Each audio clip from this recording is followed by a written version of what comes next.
Hello historians, welcome back for Unit 2 on the Bronze and Iron Ages. In this presentation, we've got a lot of ground to cover. We're going to be looking at the Egyptian New Kingdom, focusing on a couple of important rulers, Akhenaten and Hatshepsut to be more precise.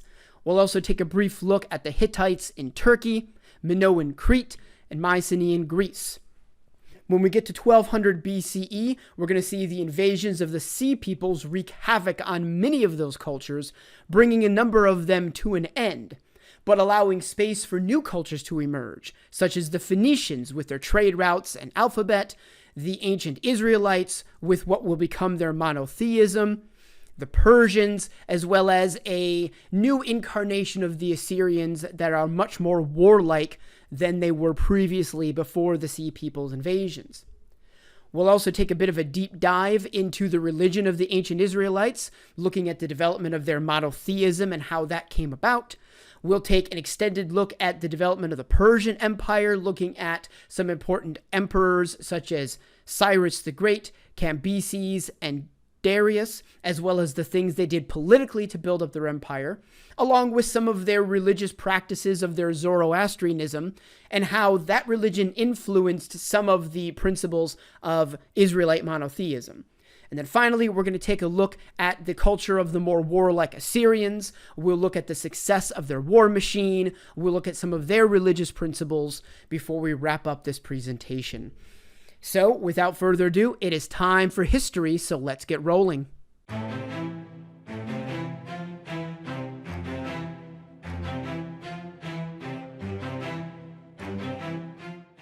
Hello, historians. Today we're going to discuss the various cultures of the Bronze and Iron Ages. For my current crop of students, in addition to this presentation, in the module for this unit in our course LMS, there's another form to complete while you're enjoying this lesson. Please take a minute, if you haven't already, to access the forum so we're all ready to go. For any non-students who may be listening, just sit back and enjoy the show. Let's begin by looking at the various states that existed during the Bronze Age. Around 2000 BCE, a group of people now known as Indo-Europeans began migrating into Greece, Turkey, and Mesopotamia. They were originally from Central Asia, and their language became the root of Greek and Latin, as well as the Celtic, Germanic, and Persian languages. Indo-European migrations into Turkey gave rise to the Hittites, while to the east the Assyrians, initially caravan traders, began setting up important trade networks that would increasingly connect the cultures in this area of the world. In roughly 1700 BCE, Egypt was invaded by a group of people known as the Hyksos. Their conquests destabilized the Middle Kingdom, leading to the Second Intermediate Period, which lasted from 1650 to 1550 BCE. In 1550 BCE, Akhmos expelled the Hyksos from Egypt, thus inaugurating the New Kingdom. During these centuries, Egypt would go on the offensive and expand to both the north and to the south. These conquests were profitable for the wealthy class of nobles, who were rewarded with lands and riches from the wars Egypt waged. During the New Kingdom, there were two notable pharaohs, Hatshepsut and Akhenaten. Hatshepsut ruled Egypt from 1479 to 1458 BCE. She was a woman, and although other powerful women had exerted control during Egyptian history, none had ruled officially as a pharaoh. Hatshepsut had herself depicted in statues and in hieroglyphs as a man, but referred to herself as a woman. The reason for this was to make the Egyptian people more comfortable with her as pharaoh by sticking to the normal depictions and artwork associated with Egypt's rulers. Hatshepsut waged successful wars and was one of Egypt's greatest builders, which is really saying something. Her tomb was possibly the first one located in the famed Valley of the Kings. We almost lost all record of Hatshepsut's existence because after her death, nearly every image and reference to her was purged or erased. Statues were defaced or had their heads removed, and her royal symbol was scratched out nearly everywhere. Many historians credit this attempted erasure to her stepson, Thutmose III, as revenge for her holding on to power for so long, denying him the throne when he came of age. However, there is evidence that perhaps it wasn't Thutmose, but his son, Amenhotep II, who defaced her statues as a means of blocking rivals to power. The other notable figure of the New Kingdom was Amenhotep IV, who would later change his name to Akhenaten. Akhenaten elevated a relatively minor sun deity to being the primary deity in the Egyptian pantheon, and, according to some scholars, Akhenaten was moving Egypt toward monotheism. He even had an entirely new capital city constructed and moved the entire court to it. In a move that some interpret as an attempt to undermine the powerful priesthood of Amun-Ra, Akhenaten had himself and his wife, the famous Nefertiti, depicted as regular humans doing regular human things, emphasizing the new concept of a divinely created life force in all beings. If all beings had this life force, there would be less need for a specialized priesthood, thus decreasing their power, especially in relation to the pharaoh. These changes did not last past Akhenaten's life, however. After his death, his son, Tutankhaten, was renamed Tutankhamun, seen here in Lego form, the famous King Tut. The capital city was moved once again, and the religious changes inspired by Akhenaten were forgotten. During the Bronze Age, we see the development of what we might today call international relations, as the various states became linked more and more closely to one another. In terms of diplomacy, letters were exchanged between rulers, who referred to others of their same rank as brother, and those of a superior rank as father. Trade also increased between the various states in the Bronze Age, as new routes, both land and sea, carried goods and ideas all over the eastern Mediterranean Sea and throughout Mesopotamia. To the west of both Mesopotamia and Egypt, we see two new states emerge. Minoan culture centered on the island of Crete.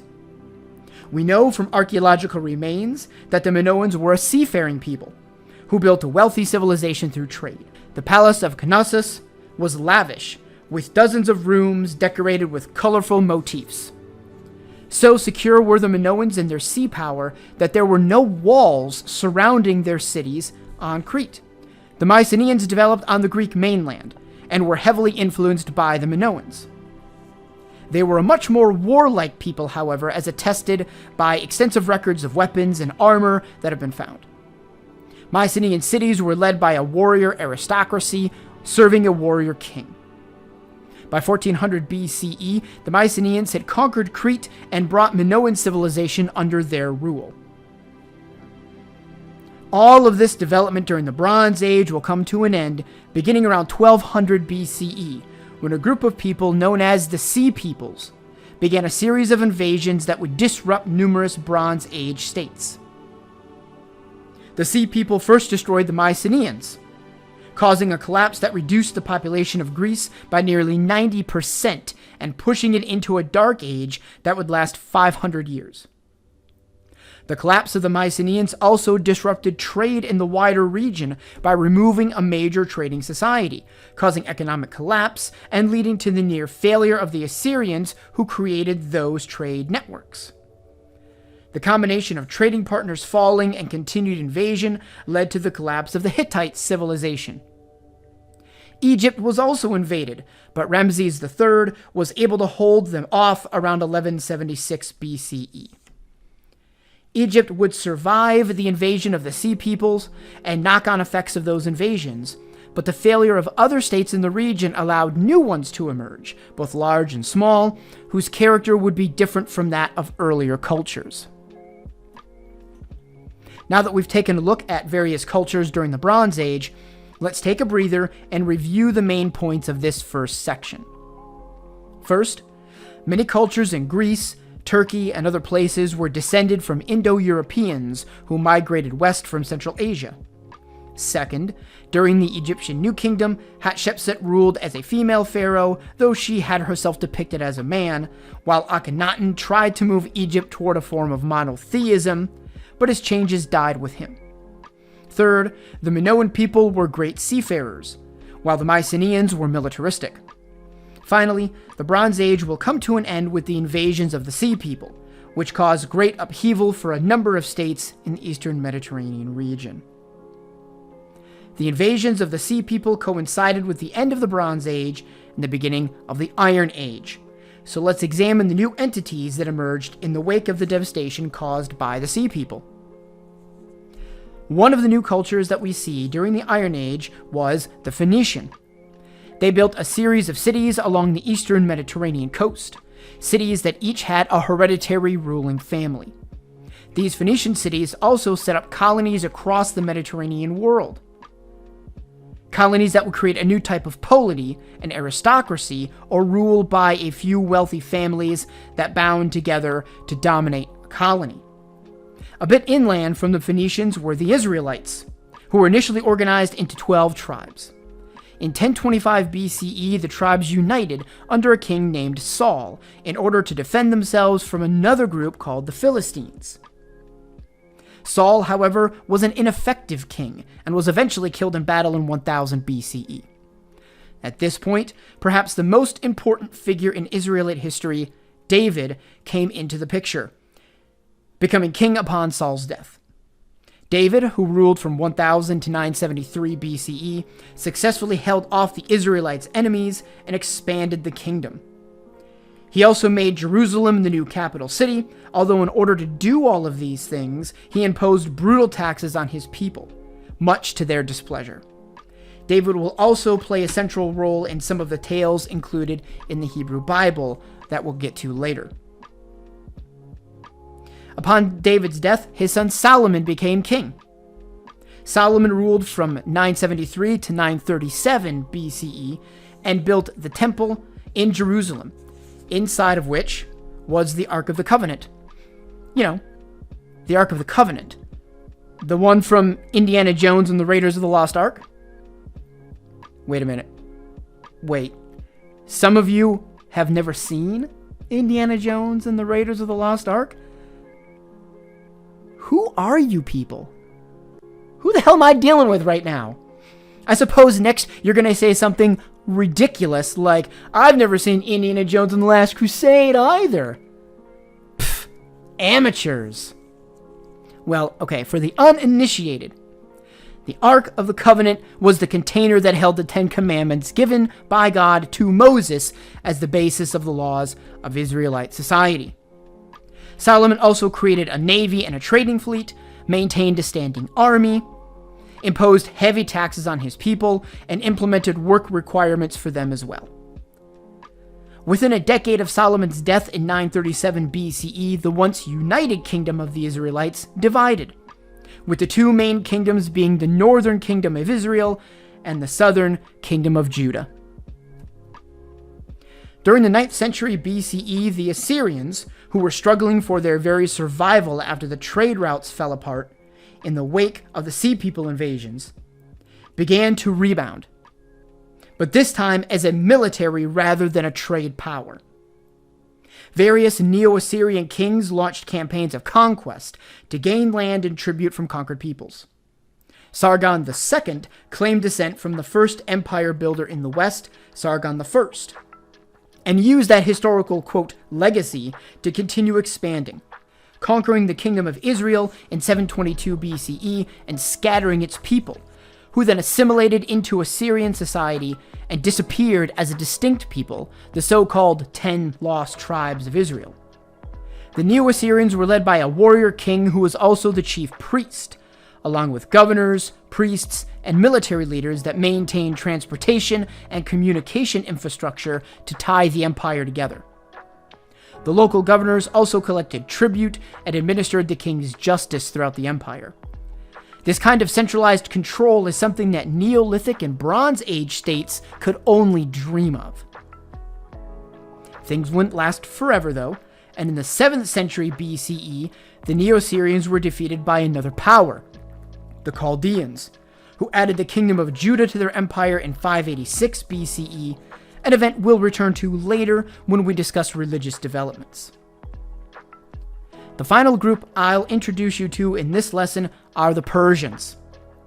The main figure to focus on here is Cyrus the Great, who achieved power over one group of people in Iran in 559 BCE. He would then begin a series of campaigns that would culminate in the largest empire the Western world had seen to that point. In 549 BCE, Cyrus was the leader of all Persian tribes and had united them under his rule. By 546 BCE, he was moving into Turkey. By 539 BCE, he was invading Mesopotamia. Cyrus the Great would die in battle in 530 BCE, but his son Cambyses would continue his conquests, taking over Egypt in 525 BCE. By the time Cambyses' son Darius, who ruled from 521 to 486 BCE, came to the throne, the empire, though, had expanded so much that governing such a huge landmass was proving difficult. Darius then embarked on projects to modernize the empire's administration, creating a much more centralized and smoothly running state.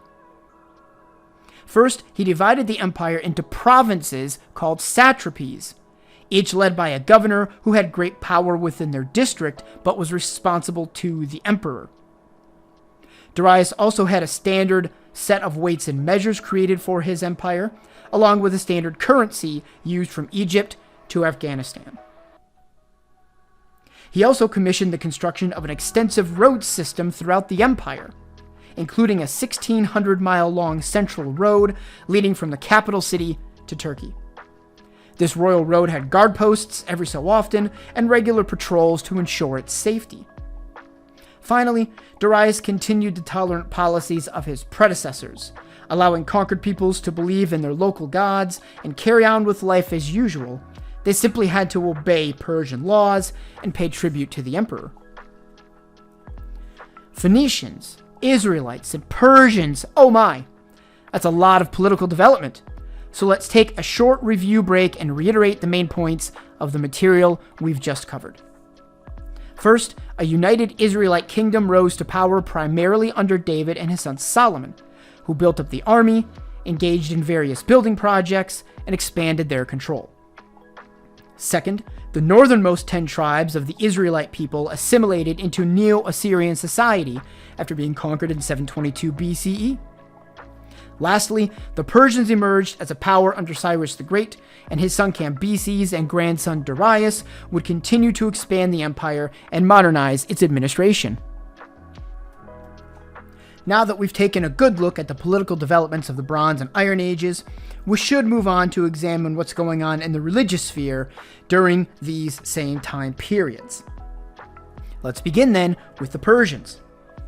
I mentioned earlier that Darius continued the tolerant policies of his predecessors Cambyses and Cyrus the Great. That tolerance was a function of their religion, a faith founded by a man known to the Greeks as Zoroaster, and that will become known as Zoroastrianism. Zoroaster believed that religion was a moral and ethical pursuit, not simply a list of rituals one must perform. According to Zoroaster, the primary god is Ahura Mazda, god of light, truth, and justice for all people. Ahura Mazda is opposed by an evil deity called Ahriman.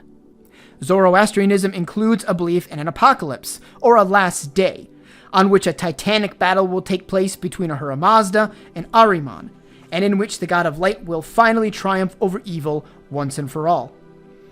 This idea of an apocalypse, no, not that apocalypse.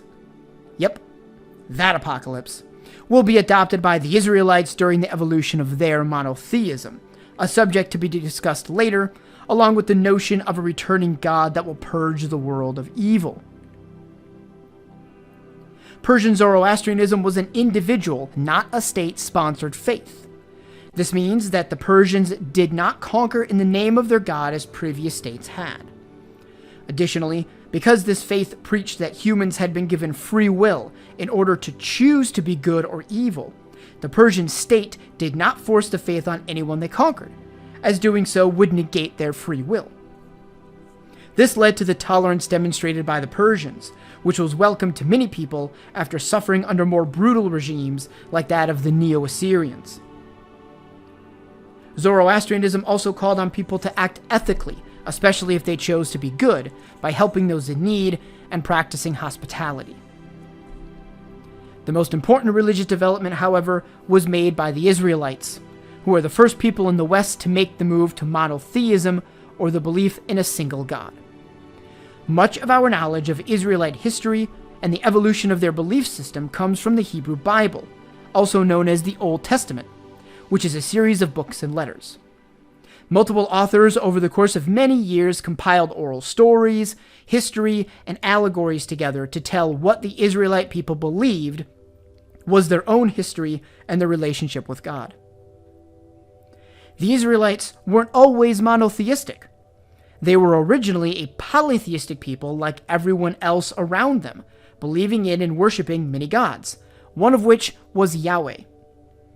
Under the leadership of King David, the Yahweh cult grew in strength and received official support. During the 8th and 7th centuries BCE, the nature of Yahweh changed, from being just like all of the other Hebrew gods to one that was not in the physical objects of the world, but rather one which transcended that world. Yahweh from this point on could not be encountered in a physical way through interacting with specific objects that were supposedly inhabited, like with other gods. Yahweh could be understood in an abstract way, as the cult of Yahweh followers argued he was greater than all of the natural world, and that he had given human beings control over that natural world. Yahweh's followers also began to theorize a new relationship between humanity and Yahweh, one in which ethical and moral behavior was important, and that God was exalted not by making offerings to him, but rather by treating other human beings well. This notion of an ethical existence manifested in strict rules of cleanliness as well as dietary restrictions for the followers of Yahweh. The collapse of the kingdom after the death of King Solomon and pressure put on the remaining kingdom of Judah by the Assyrians only strengthened the Yahweh cult. Followers began to argue that they would not long survive in a world surrounded by much larger and more powerful states, and that they should emphasize the one thing that made them a unique people: the belief in a single God. Important figures known as prophets spoke with the voice of God and delivered messages to the Israelite people, including the ideas that Yahweh is a universal God and that everyone will at some point in the future come to worship him, that Yahweh is righteous and will reward the good and punish the wicked, and finally, that Yahweh demands the ethical behavior of his people. The reign of King Josiah, who ruled from 621 to 609 BCE, saw a more concerted push to convert every Israelite to monotheism and the belief in Yahweh. This was accomplished through the law, as everyone was mandated to worship in the central temple in Jerusalem. It was also accomplished through the, quote, discovery of a new biblical book, the book of Deuteronomy, supposedly written by Moses, that was stridently monotheistic. In 586 BCE, the kingdom of Judah was conquered by the Chaldeans, and roughly 1/3 of the population, especially many of the elite and powerful, were removed to the city of Babylon, thus beginning a period of Israelite history known as the Babylonian captivity. It was during the Babylonian captivity that the Hebrew Bible was compiled and edited, as a means of telling the story of the Israelite people and how they came to find themselves captives of another empire if they were God's chosen people. This compiling of legend and history solidified monotheism for the Israelites, as they came to believe that the reason for their incarceration was that they had not lived up to their end of the agreement made with God. By reforming their lives, however, they believed God would once again look well on them. The Babylonian captivity forged a new faith, Judaism, named after the kingdom of Judah, that did not have a central location at which people must worship, and one that did not have any political power to back it. Once the Babylonian captives were released by Cyrus the Great and returned home, they spread this message to more and more people, introducing the first truly monotheistic faith in the West. Let's take a moment at this point and review the main points of this section on religious development. First, Persian religion, called Zoroastrianism, included a good god, Ahura Mazda, and an evil god, Ahriman, who would one day fight a titanic battle to determine the fate of the universe. Second, Zoroastrianism valued free will, and because of this, the Persians were religiously tolerant, not forcing anyone to adopt their beliefs and allowing others to worship their own gods. Third, the cult of Yahweh believed their deity was not in the objects of this world, but transcended them, and was exalted not by giving gifts to him, but by treating other people well. Finally, during the Babylonian captivity, the Israelite exiles compiled all of the stories of their beliefs and traditions into a book, the Old Testament, introducing the first truly monotheistic faith to the Western world. It's time now to move on to cultural developments, where we've already seen that during the Bronze Age, many states were becoming linked together in various ways, one of which was through trade. Products such as wool, pottery, glass, parchment, and many others were traded between Egypt, Turkey, Cyprus, Greece, and the Levant. People across the region could have access to products that were not made domestically, and trade relations led to more peaceful cooperation between the various states of the Bronze Age. In addition to the products that were traded, people and ideas also moved back and forth across the region. Someone had to physically take the goods from Egypt to Greece, or from Crete to Phoenician cities on the eastern Mediterranean coast. Those merchants and traders began learning new languages and transferring not just products, but ideas and viewpoints from culture to culture. The Minoans were especially great traders, engaging in business with Egypt, Cyprus, and Turkey, and as we've already seen, they greatly influenced the later Mycenaeans. We also have records of their writing system, known today as Linear A, which has yet to be deciphered, meaning there's a great deal about Minoan society we don't know yet. The Phoenicians were also great seafarers, planting colonies all over the Mediterranean world, especially across North Africa. One of their colonies, Carthage, will become crucial when we get to our lesson on the Roman Republic, so keep this in mind when we get there. The thing the Phoenicians are most well known for, though, is the creation of a much simplified alphabet. In order to facilitate commerce between people speaking various languages, the Phoenicians developed a set of symbols that could be combined and recombined to create words that could then be used to do business. In later centuries, the Greeks will adopt and modify this Phoenician alphabet, and the Romans will adopt the Greek version, and in later centuries, that alphabet, again with some modifications, will be used here in the United States. The final culture to examine for Unit 2 is the Neo-Assyrian. Much of what they did revolved around their primary god, Assur, who the Neo-Assyrians believed could only be pacified by conquest. The wars the Neo-Assyrians waged were especially brutal, in part due to the religious nature of these wars. This need to appease their god in this way made the Neo-Assyrians a violent and militaristic people. Recall that in Unit 1, we looked at how Hammurabi was the first in the West to engage in war in the name of a god.